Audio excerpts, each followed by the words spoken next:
day menပြောစကားကြားသေးလေးလို့ချိုရဲ့နူးညံ့တဲ့နှလုံးသားထဝဲချတဲ့ကလေးရဲ့မင်းကိုပေါ်ဆုံးမလို့နဲ့ကွယ်ချတဲ့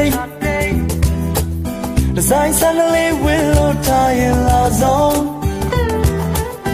အားလုံးကဝိုင်းနေကြမဲ့ချတဲ့ကလေးရဲ့